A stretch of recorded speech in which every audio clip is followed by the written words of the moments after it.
Okay, ready to go? Okay. Very welcome, everybody, to this BK Talks. And welcome just in time, come in, on the theme of intergenerations. And what we're going to discuss tonight is actually how we as planners, designers, architects can take intergenerational justice seriously. So what does it mean to care about generations yet to come? So that is a key question. And related to that, and I'm glad we have quite a nice mix of people here, we want to stage that as an intergenerational dialogue as well, because different generations bring in different perspectives.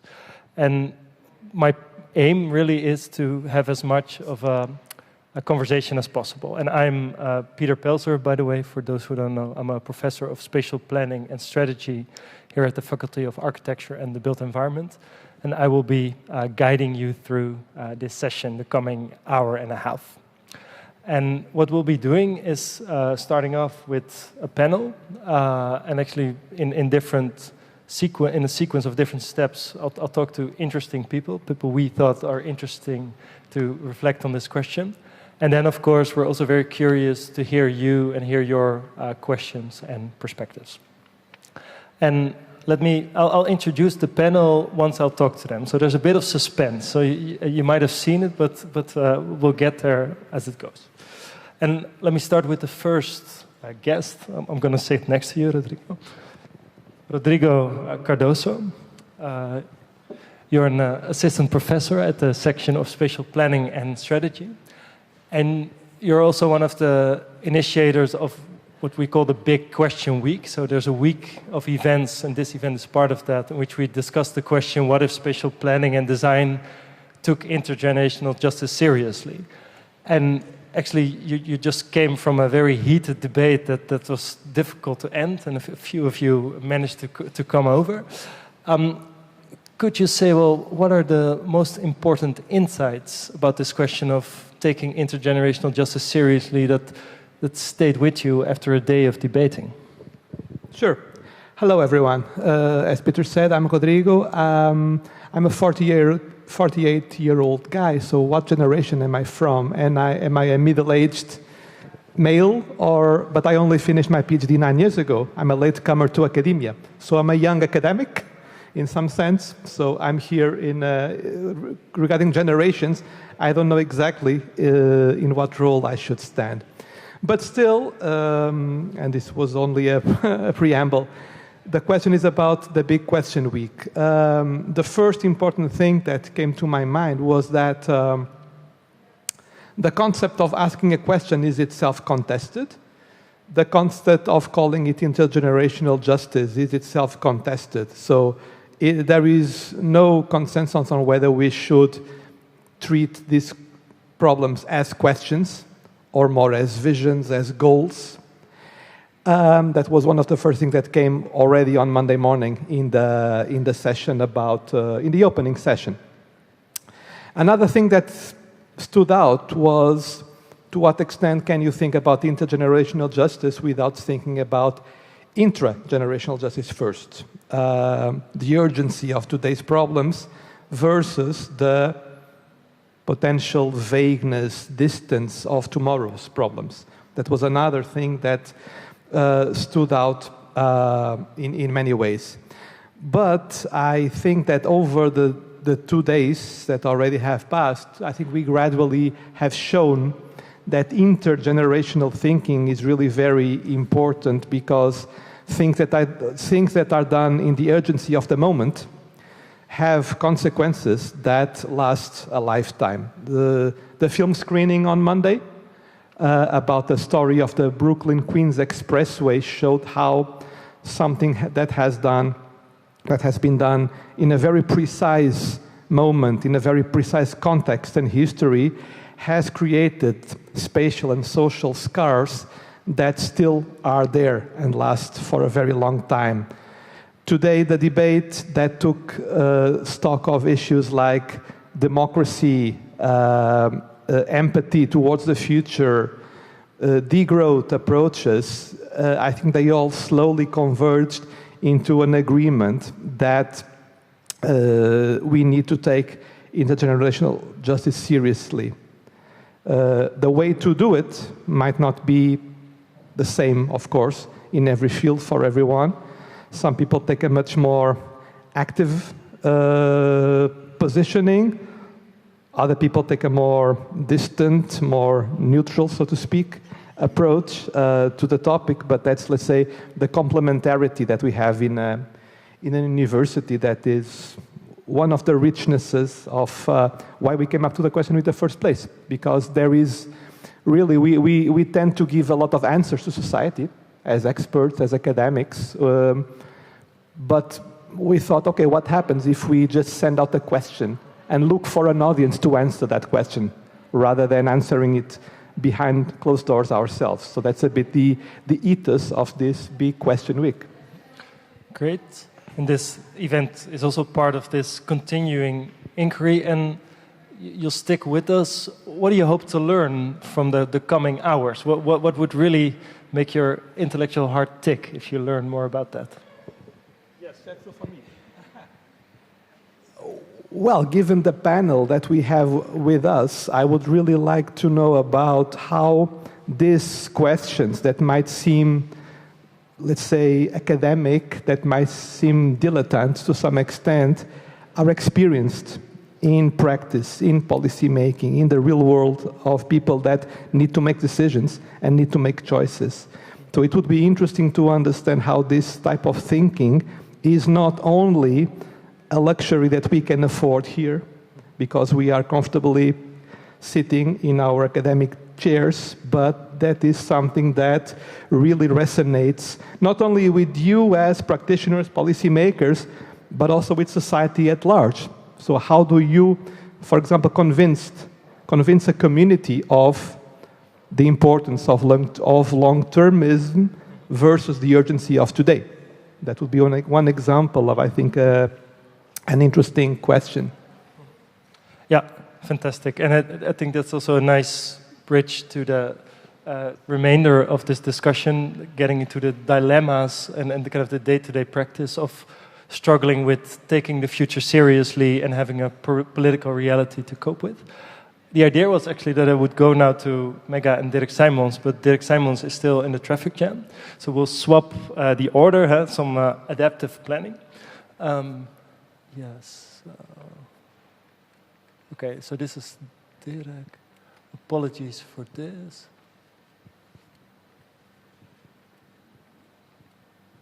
Yes. Okay, then we go to two other very interesting people. Thijs van Spaandok, the government advisor for the physical environment, Rijksadviseur voor de fysieke leefomgeving. You were also trained as an architect and a designer. I actually remember you when we were building an exhibition with a power drill. You like to do things concrete as well. You're also working on a bowling alley in Amsterdam-Noord. But these days, I don't think you get to use power drills in your day-to-day work that much, because you're someone who's being asked for advice quite a lot by the government. Maybe a first question to open this a bit. You were in Japan a few weeks ago, and then you were really inspired by an initiative on, in a way, intergenerational justice. What was that, and why did that inspire you so much? I think there's also some images somewhere hidden here. Not sure where. There's many images. Yeah, no, further. Yes. Oh, this guy. Yes. Yeah, this guy. Yeah. First of all, thanks for the invitation. And one of the advice is to use as many power drills as possible. Also, I think the government needs to use more power drills. If we consider strategic autonomy as a goal. This is actually Saskia, my colleague. She's also sitting there. So she was the reason that we went to Japan on a very intense work week. And one of the parts of the work week was an interview with this man, Professor Tatsuyoshi Saijo, and he's one of the, I think he's the founding father, or grandfather actually, I think, based on his age, of the future design movement, kind of.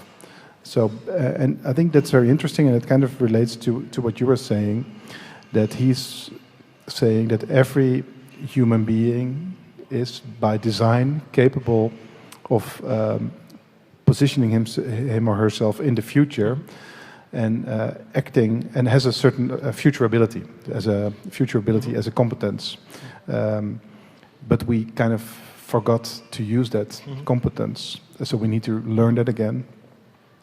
So he's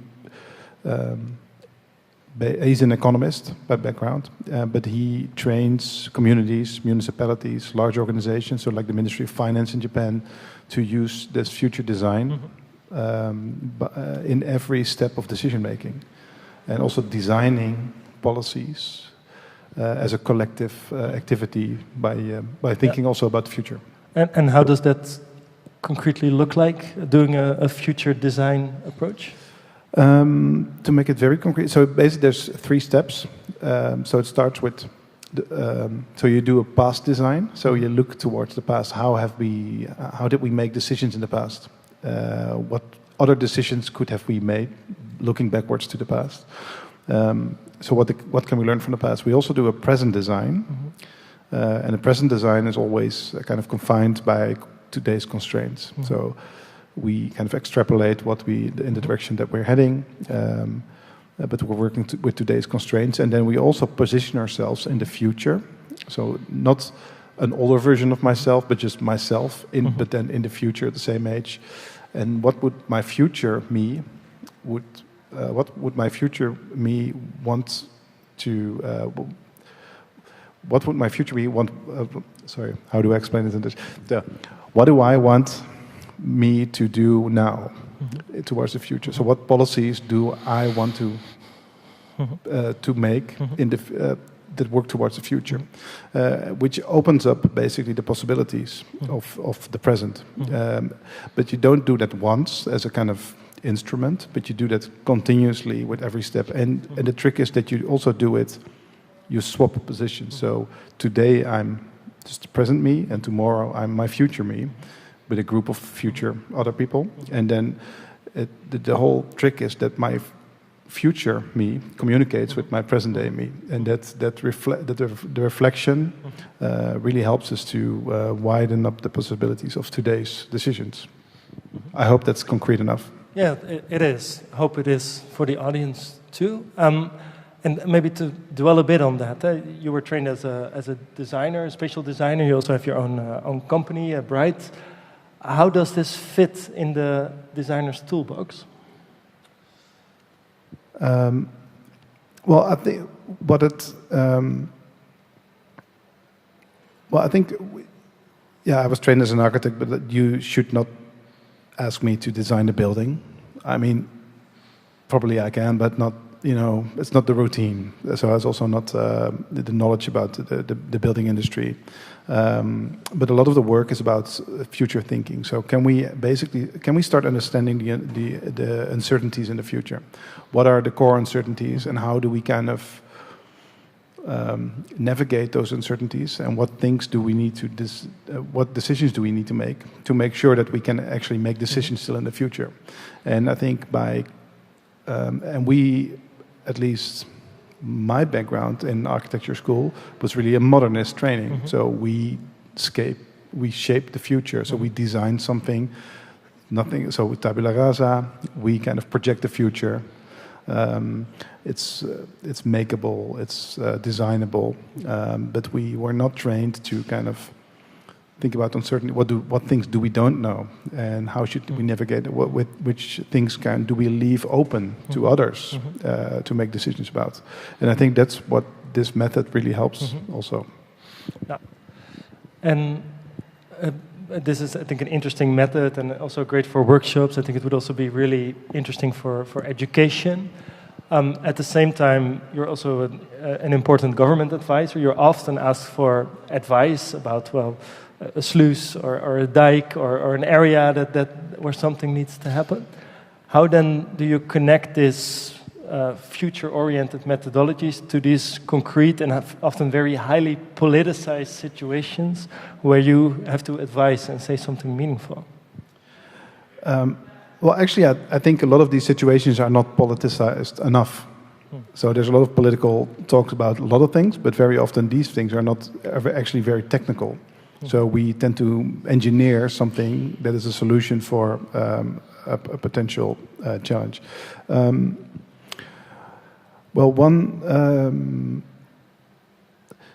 If I'm very concrete, so one of the projects that one of the jobs actually as a government advisor is that you take part in quality teams for large infrastructure projects.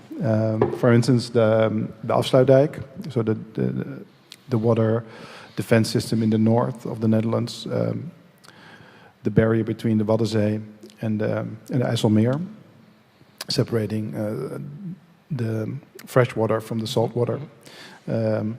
And that it's about 100 years old. It has recently been renovated. Renovation is almost done. So new kind of water inlets have been made to kind of pump the amount of fresh water, which is, if it's too much, they pump out the fresh water into the salt water. So the renovation is almost finished, but kind of the margins which they designed this renovation were, of course, calculated like 15 or 20 years ago. And now they're like, oh, these margins that we calculate with, they were maybe a bit too small. So already the capacity that we calculate with should be reached in like 50 years is already, we kind of reach it in 10 years. So the renovation of this whole infrastructure part should start over again, like within the next 10 years. So there we are trying to understand, so can we work in a different way? So can we step away from building infrastructure for a decade or like a century ahead and think we can fix it that way? Or do we need to radically change our way of thinking? So for instance, I know Dirk Simons is working on an idea to use the sedimentation in the North Sea to kind of renew the old polders. He's not walking in. That would have been a nice cue. But can we think of adoptive ways of the sea defense instead of trusting in the engineering capacity and build something for like 50 or 100 years ahead? Yeah, so this is an interesting example. So what you're saying is that things that are sometimes obscured as being technical are actually highly political, and that in this case we're jeopardizing future generations because they have to renovate this Afsluitdijk again in 10 years, whereas with a different design, a different political choice that could have been different. Could you say a bit more on how do you politicize this in your work as a chief government designer? I think by actually raising the question. So I know that the engineers are actually raising these questions, but I also think that a lot of these questions don't end up with the politicians because, how do you... So you were saying like, I think you were saying something about the long and the short term. I think actually many of the like individual citizens, but also communities, they actually do take care of the long term and also are very often rooted in history of a certain place. So they kind of know that there's a long-term future and that we should address. But politicians, they are like within a 4-year time span. So, but I think, so for us, we are going to reflect now on the Nota Ruimte, so the National Spatial Planning policy. And one of the things is also that we should, one of the reflections is that the Nota Ruimte, although it's looking ahead until like 2050, 2100, that this critical question, like how do we make an adaptable water defense system, is not really addressed there. At least, so it's basically states, and that's also political choice, we are safe for another 200-300 years. Okay, but at what cost? That's not being addressed. So I think it's our job to make that question actually political and not keep it an engineering question. Yeah, so in a way, also with your independent position, you are, in this case, a voice of, for instance, engineers pointing something out. You also have a really interesting example when writing the vision document for your, when you started, where you also involved different generations. That's a bit of a cliffhanger because I also would like to go to you first, Flora, but we'll get to that. So let's introduce the second or the third guest actually of tonight, Flora Nicolaas, Chief Urban Designer at the Municipality of Amsterdam.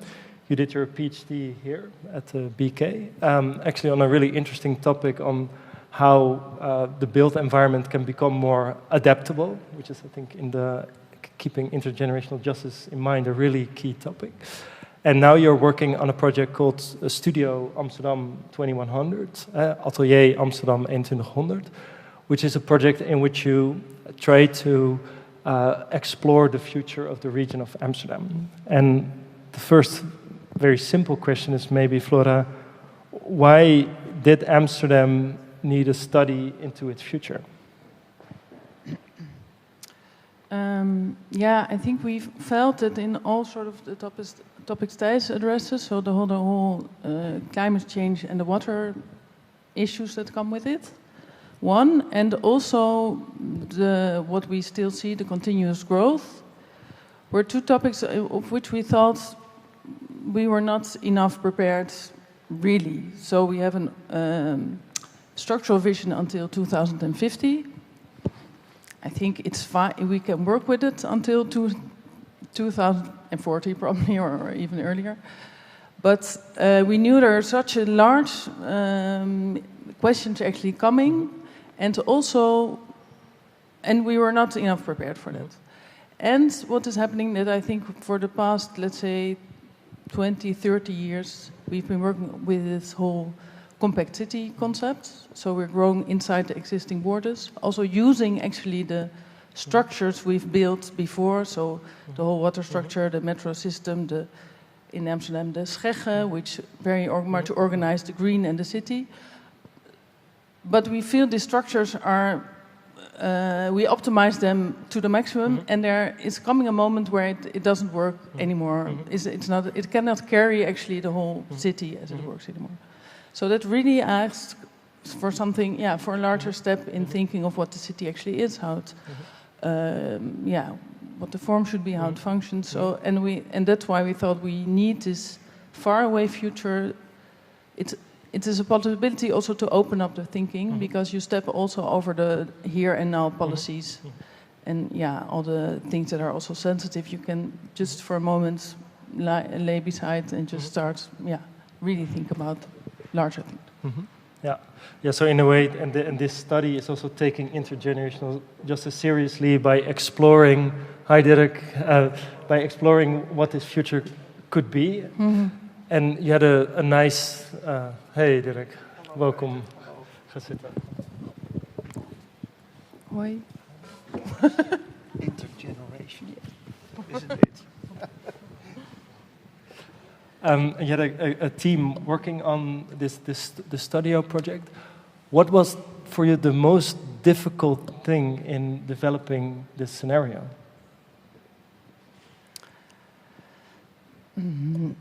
Well, first there's all sorts of technical knowledge so you can do it really quickly, quite superficial, but then to get to the real questions, you really have to investigate all sorts of topics.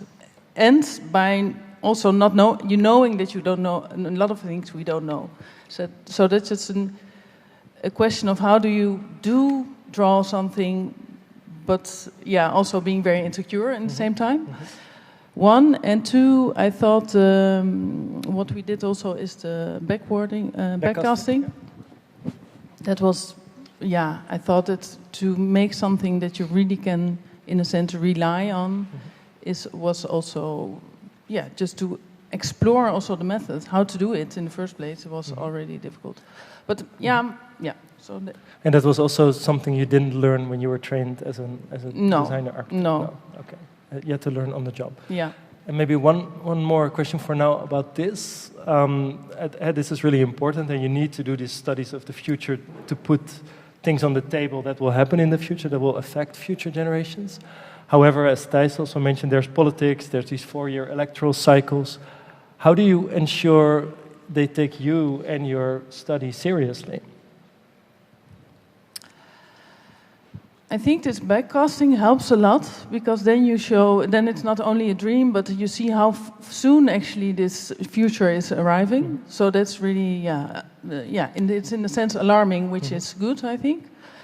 And then it's a very slow process, I must say, of just talking to many people, also addressing it in policies, in very small steps. Yeah, but it's a lot of missionary work. Okay. Yeah. Okay. Great. Thanks. The rest of the panel has arrived, so I'm very happy. I'll come back to both of you soon. We're in the introductions, Dirk, and then we'll get into the discussion hopefully soon. The next two guests are Megha Sahu.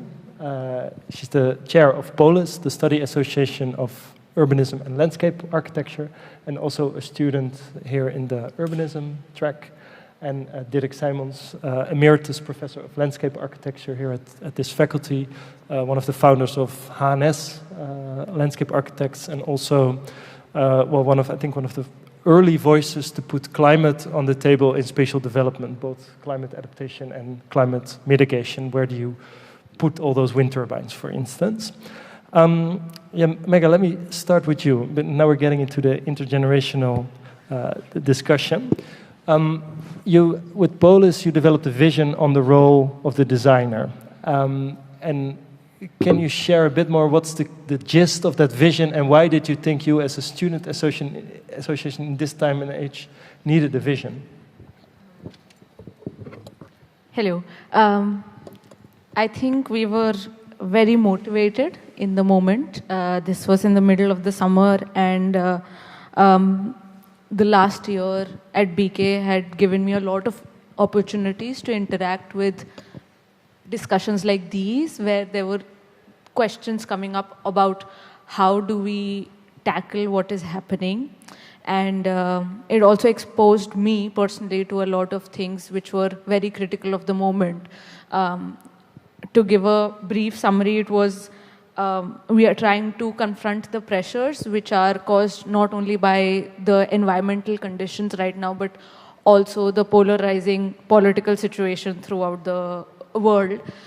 Something that I can very openly say I was up to very recent point very naive towards. And then also the pressure that education is facing through a lot of these, in a lot of different contexts. Where I come from in India, how I'm experiencing education here, how my brother is experiencing education in the US. And we knew in the last couple of months things have gone haywire all over. So we were really motivated to put things down on paper, and what we started with was trying to question agency, who takes it, who gives it away, who holds it, and to what extent students have it or carry it with them. And then that eventually obviously led to the role of the designer, which I think somehow I always circle back to during this conversation, through the vision of POLIS, through the aims of my own graduation project, because there's always this internal conflict of wanting to do something and then also simultaneously trying to justify the need and requirement of it. I don't know if I was able to summarize it or prolong it further, but the trying to deal with this conflict and have like conversations on it rather than just putting a full stop to it, which is I think what was also the aim of questioning during this week. Yes, I think. If I was able to answer. And do you feel, and you're speaking, that's always difficult, a bit like a voice of a generation here. Do you feel like your generation and the people that are now studying here, the group around in POLIS, that there's a distinct perspective from that of other generations, maybe also here? I don't know, honestly, because I am hearing a lot of things, but I feel like there are a lot of topics that are that we share the same view on, or we are on the same side of, and I don't think it's the difference of the generations, but it's more the difference of what positionality you are taking, whichever generation you belong to, and also what context you come from. This is something that we were also discussing yesterday, that questions like these, they are broad, and they're tackling a lot, but they also need to be contextualized. I feel a lot of focus, some of my friends also brought this into perspective, a lot of focus is on the fact of trying to discuss intergenerational justice here in this faculty because there is an opportunity. But sometimes when I'm thinking back of my context or the city I live in, or I mean, again, I'm very privileged to be here in the middle of all of this discussion, but when I'm there in that context, I cannot necessarily think of intergenerational justice because intragenerational justice is still a very big question mark. Like it's not even being brought up, let alone being achieved. So yeah, I think it's very important to contextualize it, and I feel like, personally, I feel like it's more about the context and your lived experiences and your personal biases more than which generation you belong to. Thanks. That's well put.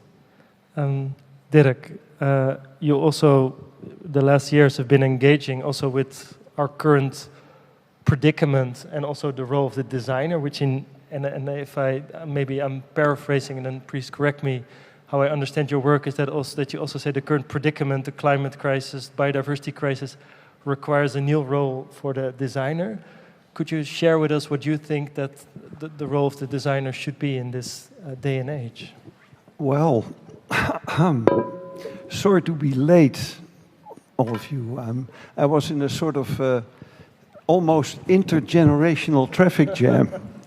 At least it felt almost intergenerational. Maybe I can, explain a bit why last year I started on the initiative of ARCAM, that's the Architecture Center in Amsterdam, to make an optimistic disaster plan. And why this optimistic prefix is there? That's the only way they got subsidy, because otherwise we won't have been subsidized at all. So it is really a disaster plan. And what we wanted to do is, Indira van het Klooster, the director of ARCAM, and Lisa Doeland, and she is a philosopher and the writer of a book, Apocalypsophie. And what we wanted to do was to show that and to explore what the Anthropocene, if we took that serious, would mean for the design community. And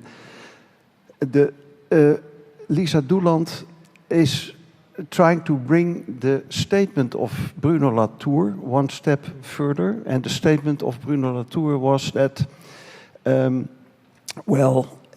a way, we live in the apocalypse.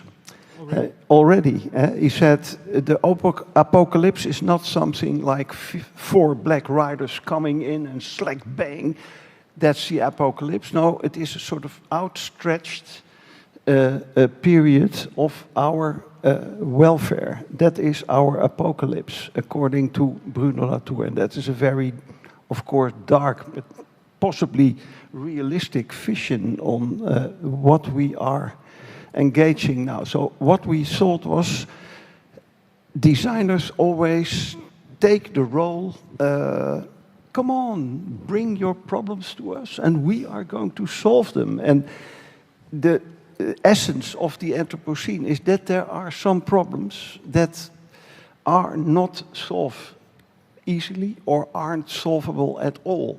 These are the hyper objects where Timothy Morton mentions. So what we wanted to do was try what happens if 3 bureaus, 3 architects in residence for ARCAM studied 1 year on 3 of these hyper objects and see if they could, let's say, turn that into an engaging exposition. So that's the end result, an exposition that you can all see in ARCAM, the optimistic disaster plan. And very interesting outcomes from, let's say, a landscape architecture bureau that's studied the hyperobject of microplastics and PFAS. An architecture firm that studied the circular economy, but it studied the circular economy as, let's say, isn't this a fairy tale? We sort of self-invented and we like to believe in it. What is, let's say, what are the boundaries of this circular economy? Is it really true? Can it happen? Can we defy the second law of thermodynamics by the circular economy? Yeah, what are its boundaries? And the third firm, Thaler, studied, let's say, what we could call sacrifice zones. If we do something very comfortable like here, there is somewhere else in the world that is a sacrifice zone, that is sacrificing for the luxury we have here. And they studied it. Are there any sacrifice zones in the Amsterdam harbor area that we could see? And we all did this because we think that the big challenges we face ask for, let's say, a reflecting not only on our role, but even on our worldview. And that's why I showed this picture you see behind me. Are we going to solve this hyperobject of climate disruption and sea level rise? Are we going to solve that in the old Dutch way? Let's say a forward defense. Let's call in the Dutch and see that fantastic new civil engineering works there. Or are we, because, well, what we see there and there is, let's say, maybe solving the problems till the year 2100, but it won't solve the problems till the year 2200. And if we talk about intergenerational problems, this sea level rise problem isn't going to go away. It isn't going to stop in 2100. It isn't going to stop in 2200. It really is intergenerational. Because the CO2 we already emitted, it will take 10,000 years for the oceans to completely absorb it. If, and that's a big if, the ocean is in good shape. So we are talking about, let's say, terms and periods that are far beyond the human expression. So if we are going to solve it in the old-fashioned hard way, we know we are going to lose in 200 years from now. And overall, a solution like this will have as a collateral damage the premeditated murder on the estuary character of our delta. So maybe we could do something like in the right figure. Let's try to, let's say, rise our land level with the sea level, trying to use the huge and strong machine that is in working every 6 hours, filling and emptying the North Sea basin and transporting millions, billions of tons of silt and sediment. But it can't take, let's say, a right turn because we closed off our coast. Our strategy for the last 80 years was a hard coastline that is as short as possible.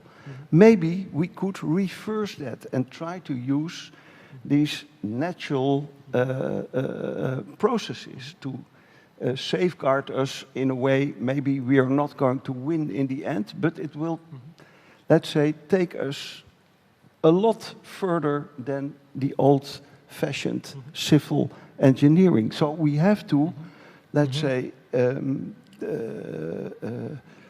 explore the situation where nature technique is civil engineering for the advanced. And that is one of the things that we are, let's say, having as a contribution to the exposition in Amsterdam. Yeah. And you talked about paradigm shift, and Yes. you used the word explore, reflect. These are still quite open terms, but in the way you describe it, there might not be that much openness. We might need to change tack. There needs to be kind of a revolution in the Kuhnian sense. There's always pain in revolutions, in paradigm shifts. Where do you see the pain in this proposed paradigm shift? Well, there is pain because, in a way, the pride of our civil engineering, of our, let's say, culture, and in our DNA is that we have to fight against, let's say, the water wolf in a way that we keep it far away. And the pain is that we have to, let's say, shift this way of defending our country to a new way, which, let's say, will be quite different. Will also ask for a quite different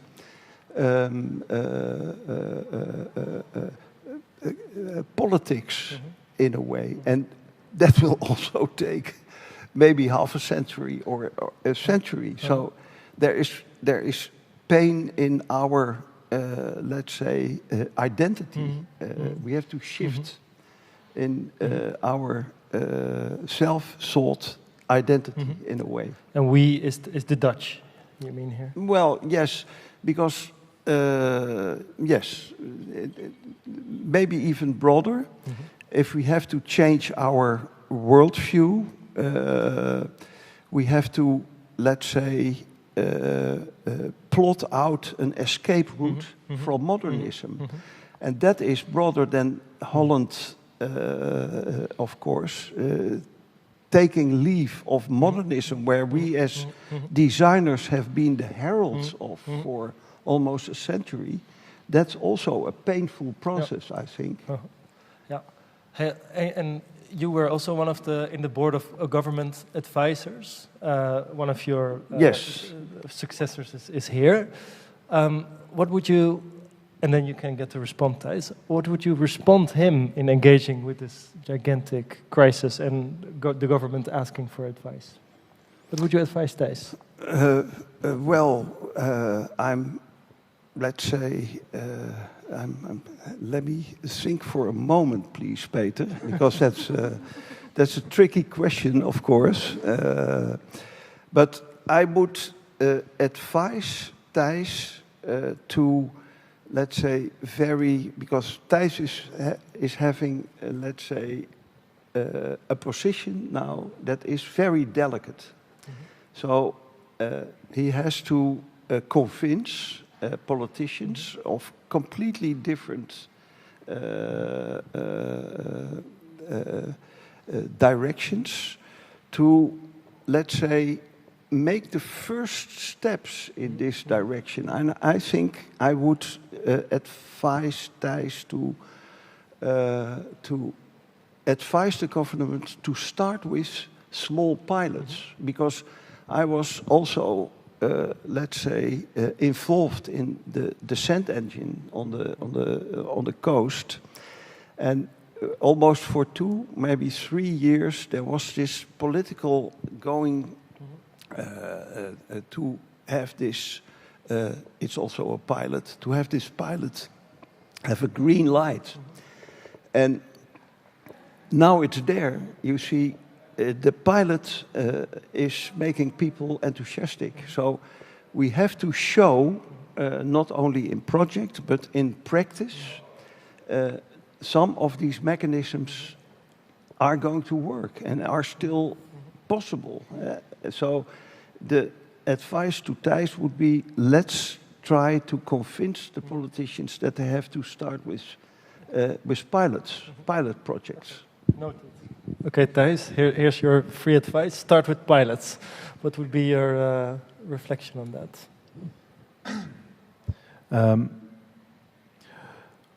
Well, I think it's important, and then also the politicians should be involved directly, like digging with their own shovels. So they also kind of, I think, identify with these projects themselves.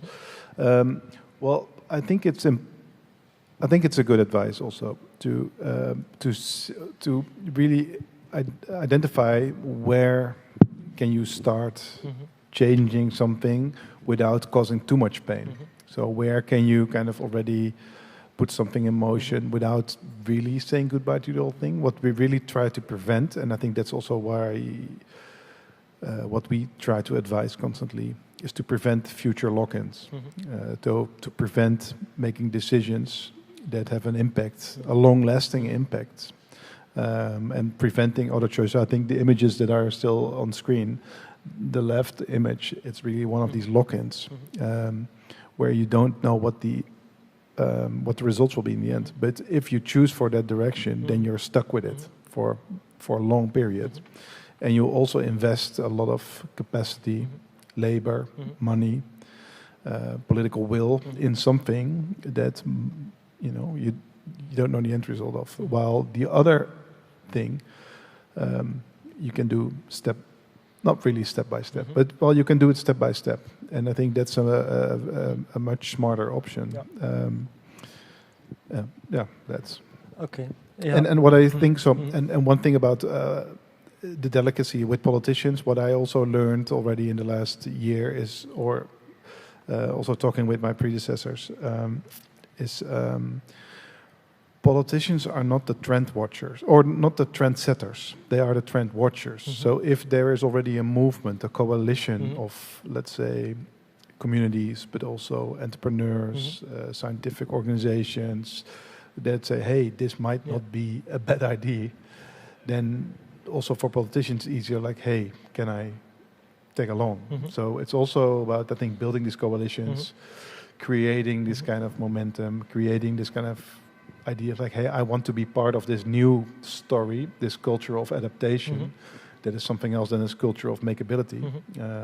And I think the interesting thing is that actually within like Rijkswaterstaat, so the organization that built all this water defense system, already on a lot of levels in conversations with them, they are like, yeah, we should do something different because we see what we have always done. We cannot maintain this way of working. So it's there's this movement, and we need to kind of keep that motion going. Yeah. And if I understand you correctly, we're looking at these two pictures, and the one is, let's say, the more traditional Dutch engineering approach of building a large dike around Zeeland here, and the other would be more building with nature. And your argument would be that the latter, so building with nature, is more flexible, more adaptive, and it's not a choice you make at once, but you keep options open. And in that way, that is in line with, in a way, ethical literature that's more ethically just or intergenerationally just because future generations have something to choose. Yeah, I think so, yeah. Okay. Yeah, you also don't... Interesting, yeah. I'm going to ask Flora a question. Meanwhile, if you have a question for one of these interesting guests, please, after that, raise your hand. So you have some time now to think, but there is an opportunity. Flora, maybe about, you did actually what was done here on a smaller scale, on a metropolitan scale. And you also talked about backcasting and keeping options open. How do you do that? How do you make a plan for a city in which you keep options open? I think that's quite difficult. Could you enlighten us? Yeah, I think it starts with your attitude, actually. So as we spoke about it here, we learned also to shape the future. In past years, I thought actually design is just opening up things, not just ending things, but something that then other people can start. So, can you give an example of that? Yeah, I find it very. I think because the difficulty with this, as a designer, you have to take action or do something or draw something, or so you. If you don't do nothing, then also nothing happens. So you have to make a certain choice, but until a certain degree, let's say. And I think you should be very sharp about where your role ends and where you should leave it open to, to other people or later times or something to be filled in.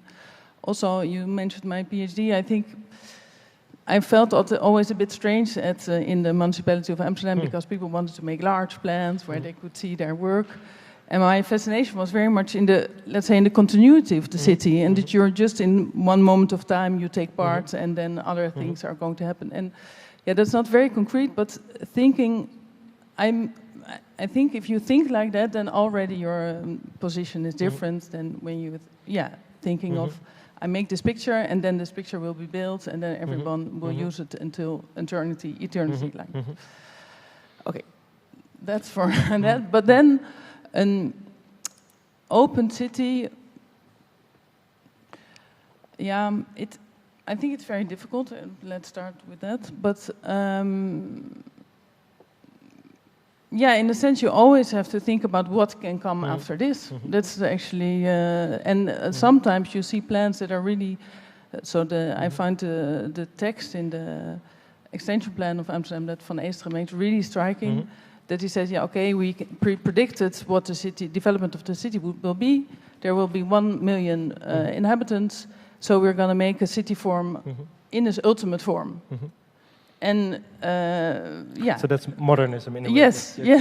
Yes. I find it not understandable that you think like this, but as if the history would end in when he saw the end of this plan. So it's something that's it's something that opens up to later development, and that is on different scales. So it's in how it's structurally it's organized, but also how the buildings are organized, how the streets are organized. I think, very concrete. I think the whole. Now, let's say I'm working in Amsterdam, so I have some examples of there. And we notice that, for example, now the Bijlmer is going into a different time again, that this whole city structure is so difficult to adapt because it just doesn't have a very flexible structure. And actually, that's the very simple, concrete part. And maybe so it's flexibility on many levels. Interesting. And then maybe a very simple question, and I'm actually also interested what the other thing of that. We've been looking at a map for a while now, and I think behind us there are a lot of maps or spatial representations, and they're also always kind of a fixed point in the future where there's a spatial setup, a configuration. And I think in this world, geographers, planners, urban designers, landscape architects really love maps. But aren't maps then in a way part of the problem? That we, because we use map, we have these end states vis-a-vis time horizons, vis-a-vis other representations. Should we come up with different ways to imagine the future, not do away with maps altogether, but be perhaps a bit more critical in the use of maps? Well, I think if I draw a map, I see this as a point in time where something is before and something is after. And then you also think of what would come after. And I think it is actually very important to draw things because then you really start to understand how things work. And draw things or draw maps? Because that's of course not the same. I think maps are very useful. Just in spatial design, I wouldn't do away with maps. Maybe you could also use other things, but not, No, I wouldn't. Okay. And I also don't want to see them as the problem. Okay. Do you have reflections on that? Well, space is, of course, our profession. And I think that even if the representation will not always be a map, we must realize that all the transitions that are needed are, let's say, meeting in the spatial domain. So there is, let's say, the work of our future. We have to make deals between everything that meets in that arena. Sometimes it will be maps, but I also feel for people who say, well,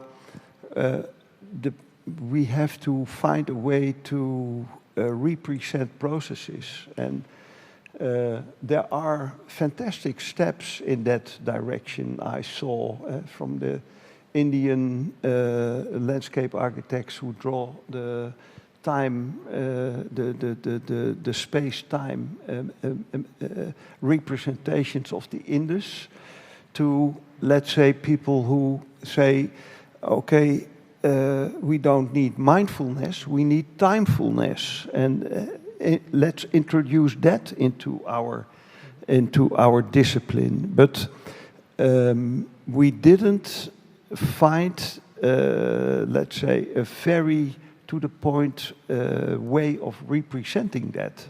I think that is a sort of one of the frontiers of innovation in our discipline. Respond to that? Can I add something? What you said, I feel in the very short span of education and career or standing I have had in architecture and design, I agree with the fact that it's so much more difficult to design something which is open or open to interpretation or open to imagination than designing something which is fixed. So I think it comes with the domain of trying to design this open-endedness which we are not very used to, and at least from the education that I had in architecture, I was always taught to localize or focus on a target group rather than trying to cater to a broader, which is also the challenge that I'm giving myself by trying to do urbanism or attempting to do urbanism. But then I think this is a good opportunity to mention that there is a lot of spaces in this university which are now exploring how to maybe not get away with mapping or like let it go, but also simultaneously imagine other ways of designing and drawing and sort of making it part of the process rather than the end product. And I'm glad that I've been able to explore some of them during the 1.5 years that I've been here, in trying to imagine counterfactuals or trying to attempt counter mapping, which was so beyond the horizons that I was looking onto. But now I think there is still it's sort of becoming part of the mainstream education, which until now maybe it wasn't. So I agree. I mean, just to add that there's always this opportunity to do more than mapping, which also then makes it more accessible for people outside our fraternity to look at and like then make it a more collective process, I feel. Okay, yeah, maybe also commenting on Flora's point that design is an action-oriented task. It needs to take action. What I never see in student projects, for example, is design as subtraction, as removal. There are actually very interesting studies done in psychology with designers that show the bias to always add stuff to the world. So you have a structure of Lego bricks, and there is something that doesn't really fit in, it's almost falling down, and the designer is tasked with somehow making it stable. And designers put more and more and more and more Lego bricks until it's a very complex structure. But if they are prompted, just like this, you can also remove pieces. Immediately, one removal solves the issue. And that is then a situation where you show the designer bias of addition, the additive thinking. Now, for a long time, actually, and unrelated to this debate, I've been thinking that a part of the future of design is a design of subtraction, of removal, of retreating and correcting past mistakes. Yesterday, in the debate where we were called our attention to the lifespan of some of the most horrid structures that we built throughout the 20th century, concrete, asphalt, etc., it seemed to me like the opportunity to use the end of lifespan of such structures to try to remove stuff, to remove so much stuff that we have in the world. And actually these two maps can point a bit in that direction, right? It's addition versus subtraction. I find that quite a powerful thing to think about, but it does need, also in our education, a worldview change, somehow an encouragement to future designers and present designers that they don't always have to leave a legacy, right? You don't always have to leave a footprint behind, and sometimes just erasing the fact that humans were there seriously screwing up space is a very important legacy to think about. Yeah, I was thinking about your question about the map as an instrument or as a representation of our work. I think the conversation also is about if this intergenerational conscience is part of our work.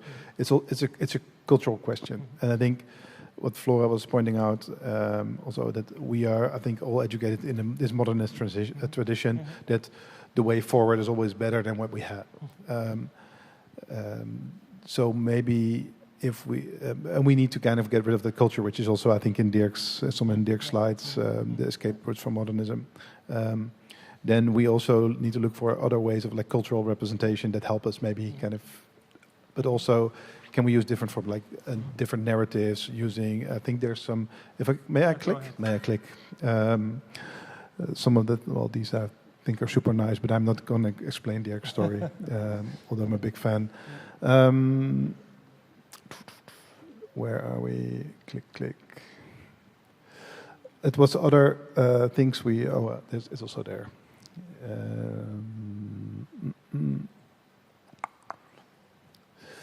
This is what we actually also did in Japan with students from Chiba University, where we mapped the future of an area called Sumida, a neighborhood which is a production work.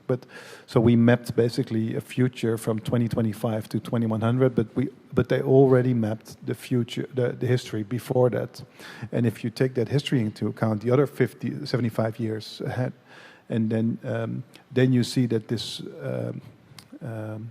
catastrophe, especially in the Japanese context, big events, cultural changes, changes of democracy are part of that 150 years. So then it's also easier to kind of tell something radical about the future. So if you know the Great Kanto earthquake had a devastating effect, literally, on Tokyo, then it's also not too difficult to imagine that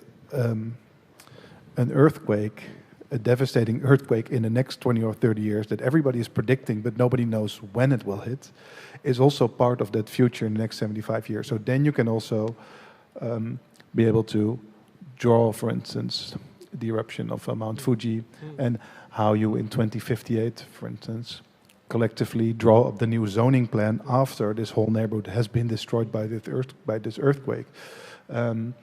And I think that's also something we can learn as other ways of representation, which is not per se the map, but more also what does the daily life look like for people maybe in the future? How do I position myself in that future? So I think there's if we want to make our profession more collective, more public, and therefore also more political, which is not the same as presenting it to politicians and but making our work more political, then we, I think, also can venture into these type of other ways of culturally expressing our profession. Yeah.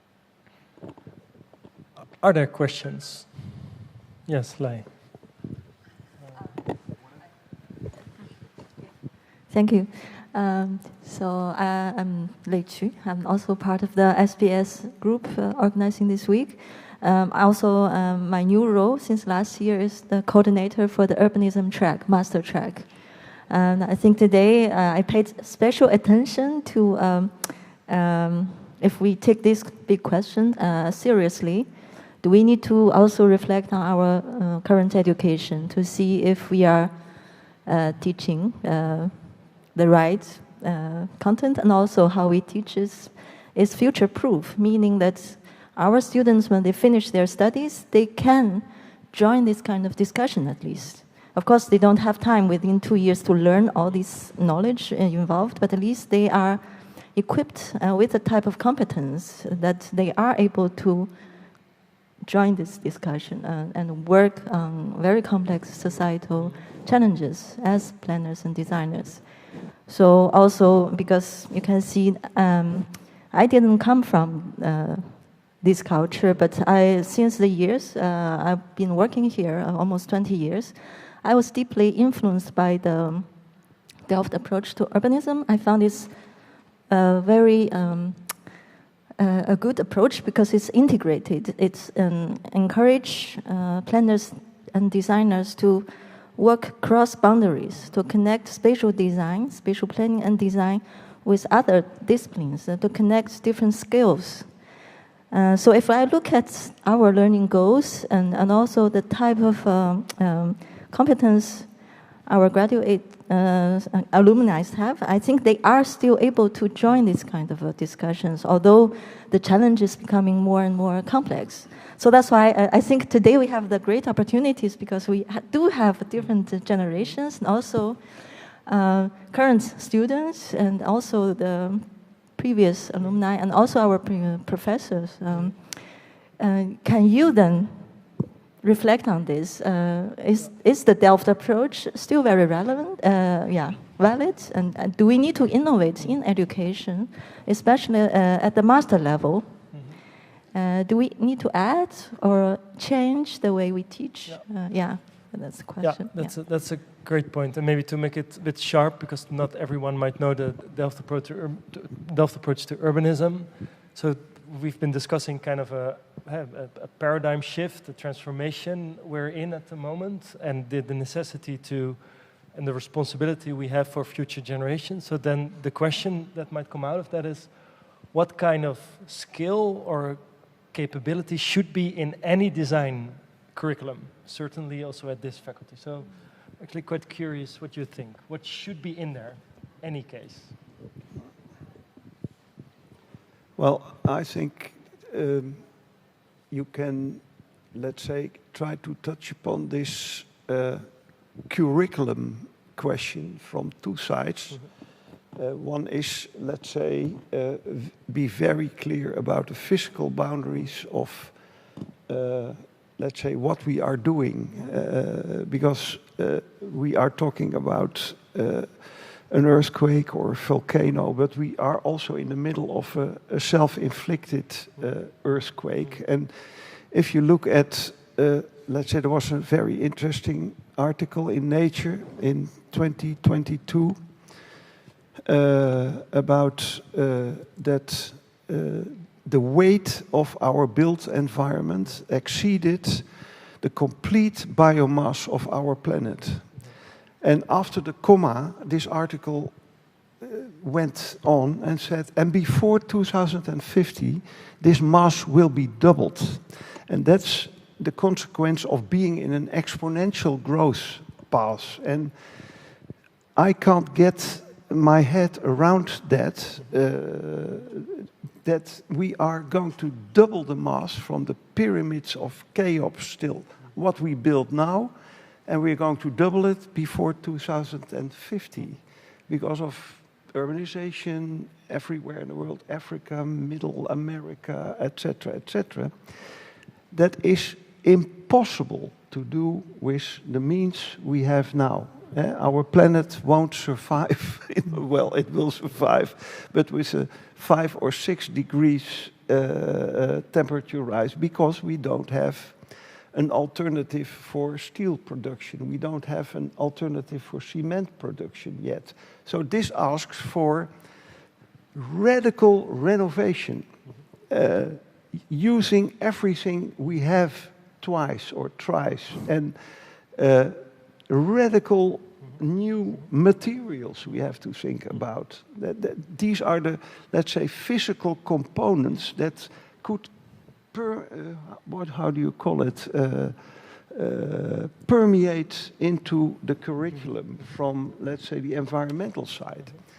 The other side would be something like, I think we have it here in Delft, but in the Anglo-Saxon world it's called the history and theory classes. That would be extremely important for architecture, urbanism, and landscape architecture. Why I is think that because crucial? we have to reflect on our own, not only our own roles, but also our worldview. We have to be reflective practitioners. And at the end of the curriculum, I think we would be, well, the best faculty in the world if we could deliver reflective practitioners that reflect on their role in the discipline and their role in the world. A small addition to that, because what Dirk, sorry, doubling our built environment. I read exactly the same prediction in a report by a global building industry think tank, which added the following. That's why I like subtraction so much. We will need to double the total amount of our built environment in order for our cities to become net zero. So it was for the greening of the world, it was to solve the climate problem that we would need to double. It had to do with renovation, with new construction, with new energy efficient infrastructure. And I agree with you that that is a recipe for a complete disaster, but this small addition, in order for us to become net zero, shows how easy it is for well-intentioned practitioners and planners to completely lose control of the implications, of the snowballing implications of what they are doing.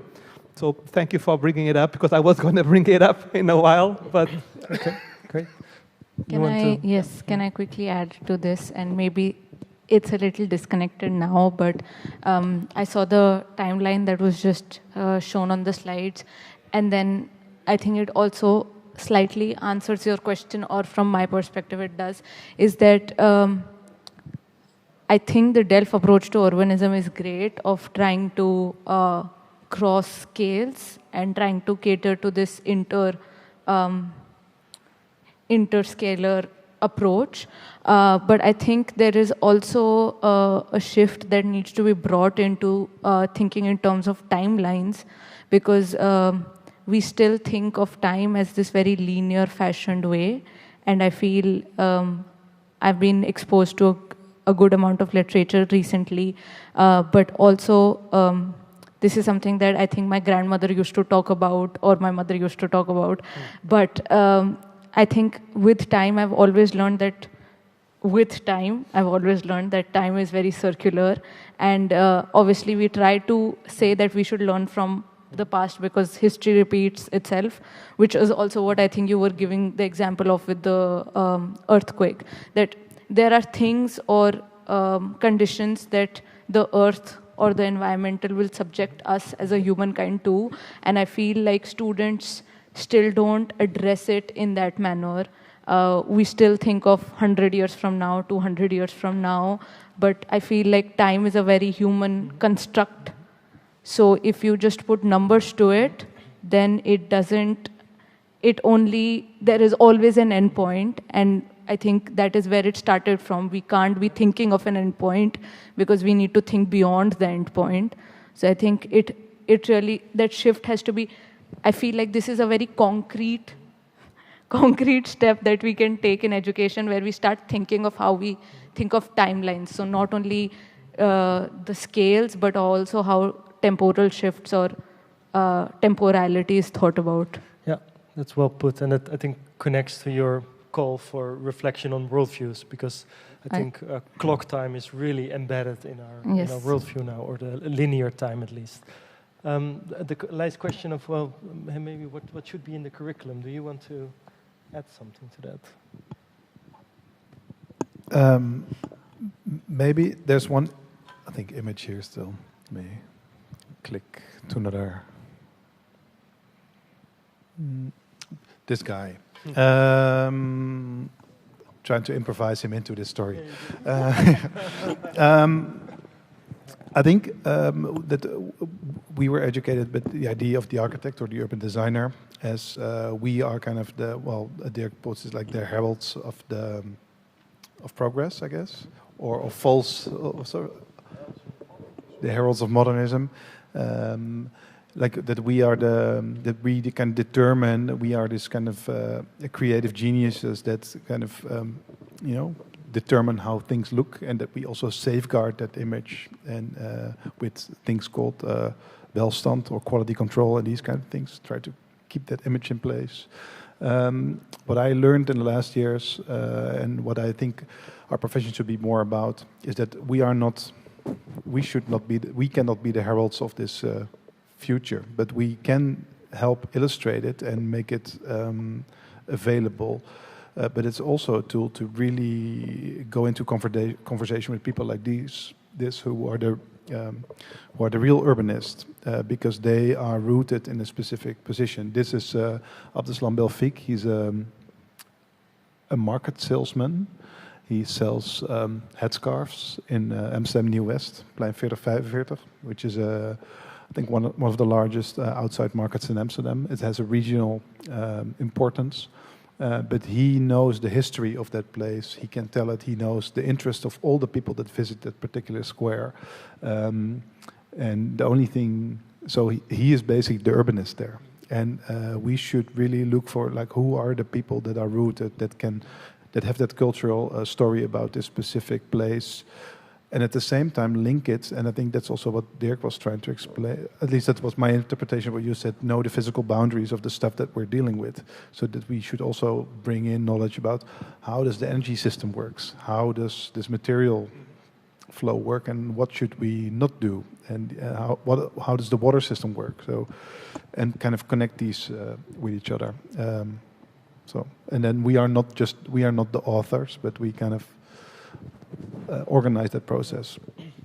Yeah, and you, in a way, practice what you preach. You had a few months ago this Vitruvius lezing, your kind of inaugural lecture, and you presented your ideas and the vision. And then you said, I'm not going to do this alone. We're with three middle-aged white guys. I'm a representative, but it's not just me. And you invited several meedenkers, you called them, people to think along. That was also, in a way, a political step. Why did you do that? Basically, because you were saying, so one of the questions we asked them, like this one. So this was a reference to a pin that was handed out in the World Expo, I think in New York, in Queens, New York. If you visited the General Motors Pavilion, I have seen the future. And this, we kind of sampled it, but whose future is it anyway? And we asked that question to younger people from the professional field. So one of them is actually the example I have here is, where is it? It's here. It's your colleague, Daan de Jong, who also did a lot of investigation into the circular idea of time, like you were explaining, and turned it into a really nice thesis project a few years ago. But we also asked them to reflect on that question. So we cannot just answer that question alone. It's not just our question. But basically that's, yeah. Interesting. Yeah. Flora, do you want to add something on the? We're still with Lai's question. It's a good question. Yeah, you sparked something. The curriculum. What should really be in there? Many people here go work at Amsterdam, and perhaps there's a different paradigm. We want them to be intergenerationally conscious. What should be in the curriculum? After this, I want to share some other thought. But sure. Yeah, I think many things are said already. Yeah. I think this reflecting part is really important, and also actually, because I think you actually have your students are quite good, I think, if they come. But and they're good designers, and they come with new solutions, and also more, let's say, smarter solutions. So not only technical ones, but other things. I sometimes feel like understanding what you're working with, or what the existing situation is, or what the history was, is a bit lacking. And I think that's actually very important in this future thinking. As I said, in this whole continuous part, but also, there are many things there. So you have to.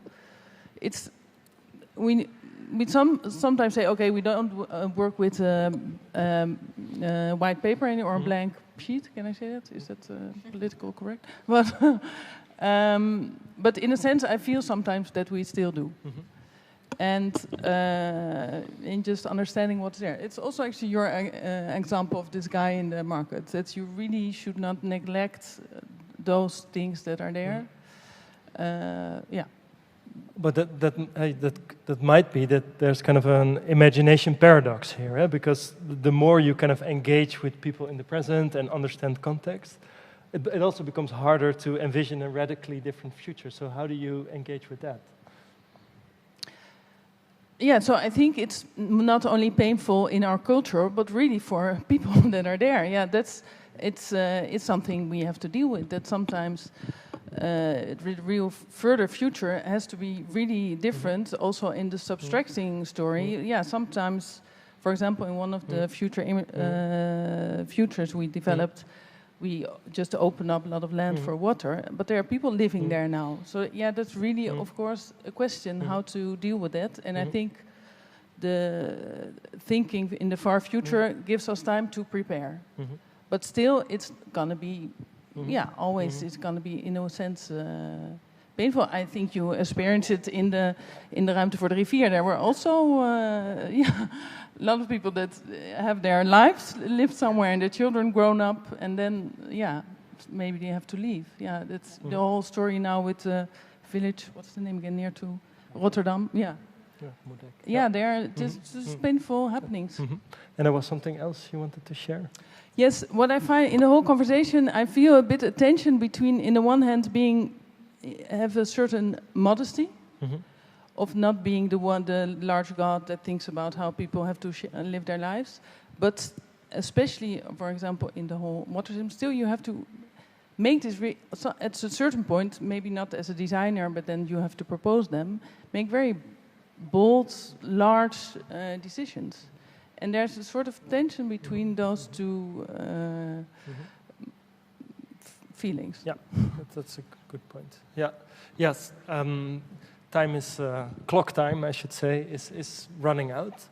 Are there final burning remarks you feel, like looking to the panel, that really have been missed in this conversation thus far? Maybe more questions? I think more questions is not an option. No, clock time does not allow that.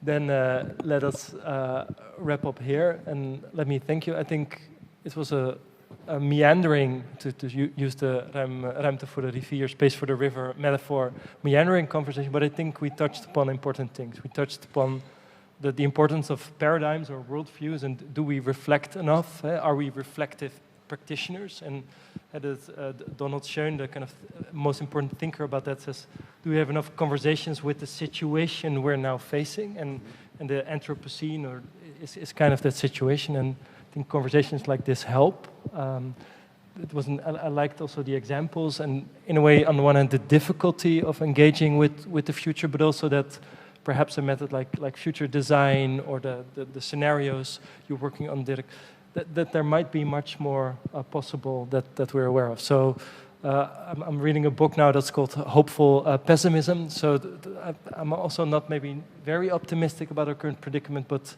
I think this conversation also gives a glimmer of hope. So I'll in a bit give the floor to Javier to say something about the coming BK talks, but before that, let's give this panel a big round of applause.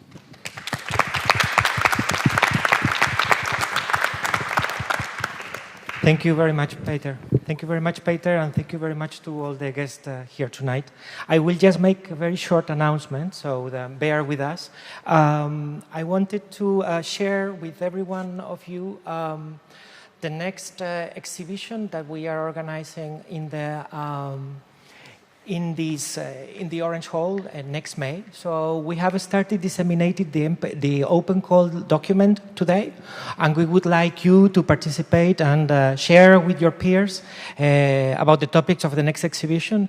It's an exhibition that follows the work that we have been doing in the Orange Hall for some time already, and that has to do with ideas of displaying hope within the pessimism, maybe, but always with the obligation that, or at least the obligation that I gave myself to display hope, but also communicate the emergency. The exhibition name is This is Practice, but today I already had some conversation with some professor and we are already discussing about possible other names, so bear with us. This might not be the name, it's a working title, no? So what is it that we are looking for? These are just fragments from the document that is being disseminated. You will probably receive it. This is Practice is interested in forms of a spatial agency that act through culture, pedagogy, politics, communication, storytelling, and organizational invention. Work that uses design knowledge to engage urgencies, from climate adaptation and territorial governance to housing, extraction, migration, ecological repair, identity, positions, methods, and formats that demonstrate how design operates and circulates today. The idea is to see or try to reveal what is it that we do at the faculty, researchers, students, that goes along beside, or next to the fact of making buildings or producing plants. So we are looking for, among other things, research and pedagogical work that treats teaching as a public act, exhibitions and public programs that treat cultural institutions as civic spaces, visual, cartographic, and editorial tools that reveal hidden structures, long-term engagement with landscapes, territories, and communities, spatial storytelling and cinematic work that reframe scale and imagination, projects that are rooted in localized and ancestral knowledge systems, editorial and publishing projects that build publics, spatial justice and activist work, or simply works that operate as tools, prompts, atmospheres, or catalysts. This is quite a very wide call. I know that, we know that, but we hope to manage making the selection. So we are just asking those interested in delivering their work to send us one single PDF, small, with some information. We will take the work later and discuss with all of you what is it that we can show or not. So the deadline for sending this material is the 15th of January. The exhibition will take place between the 12th of May and the 23rd of June. And please do not hesitate to contact us on this email if you have any questions.